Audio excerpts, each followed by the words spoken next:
Another beautiful sunrise this morning. As soon as I step in front of it, it kind of washes it out. Either that or I disappear, get too dark. But see if it can hold. Let me, boom, and do that. Okay.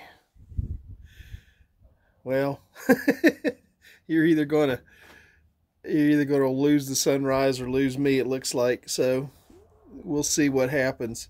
I was reading some stories this morning. I love reading Christmas stories. I have a story that I read to my church. I don't know. I've read it so many years. I don't read it every year, but I've read it a lot of years. And I'm going to read it to you all one morning. It's my favorite Christmas story. It's called Christmas on the Prairie. And one of these mornings, I'm going to read it to you. I can't read it by myself without getting teared up going through it.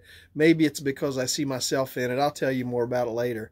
But I read a story that was just, it made me think about something. It was about a young couple that moved into a neighborhood, and in that neighborhood they met a man who was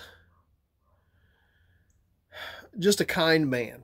I'll just put it that way. And they had, when their daughter was born, he became sort of a surrogate grandfather to this, little girl that was born. And the family was so touched by it. And when the little girl was about 2 years old, 3 years old, the man passed away. And they were very sad. He had been just a very special person in their life. And one afternoon, right before Christmas, the daughter of this man stopped by their house. And she had a bag. And inside that bag were 14 presents. And she said, "Dad just thought it would be nice to give your daughter, his goddaughter, some Christmas presents this year." And so he had these and he wrapped them himself, and he wanted to give them to her for the next, he thought it would be cool to give her one for the next 14 years. Anyhow, he put it on Twitter. He wasn't sure what to do because he thought, should I open these and see what they are? You don't want to be giving a 16-year-old a box of Legos. You want to see what's age appropriate, and so forth. And so he wasn't sure whether to open them or not. And so he put it out on his Twitter page, asking his friends and loved ones and people that followed him on Twitter what he should do.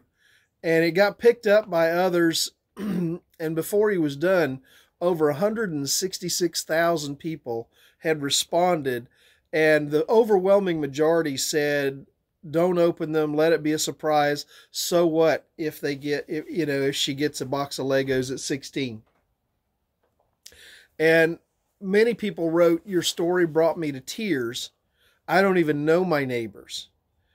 And it made me think of something. It made me think of just how connected are we to the people around us? How much of an impact are we making to our neighbors, our literal neighbors, the people that live within a stone's throw? Across the hill over here is my neighbor, Johnny Mayo. I don't know the name of the people that live in the trailer down below me, although I talk to them and see them, but I'm not friends with them. George Hines lives over here, and he's right over there. And George and I talk all the time, and other neighbors up around. But I'm not close with any except maybe Jack down at the end of the road. He and I have done a lot together, and we've been friends for a long time. But my point is this.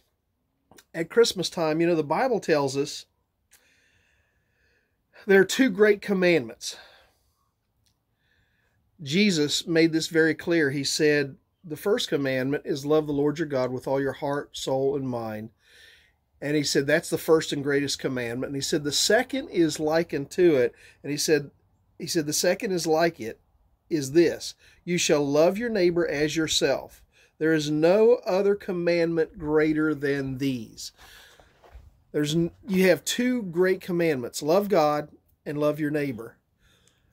Now, I realize Jesus answered the question of who is my neighbor with the story of the Good Samaritan. I know that. That's what follows.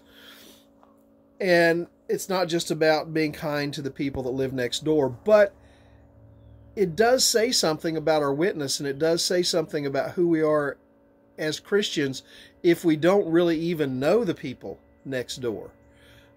And so I just want to throw a challenge out to you this Christmas. I realize we're all being very careful and watching ourselves with coronavirus, and I realize people have to be careful, sharing stuff back and forth. But maybe you can just get a card for all your neighbors around you and send them a card. Or maybe if there's a way to do it safely, you can bake them some cookies and take them some cookies. If there's a way to do it safely. I don't know. I'm just saying, it's sad we've become such an isolated people that we don't know our neighbors, let alone love our neighbors.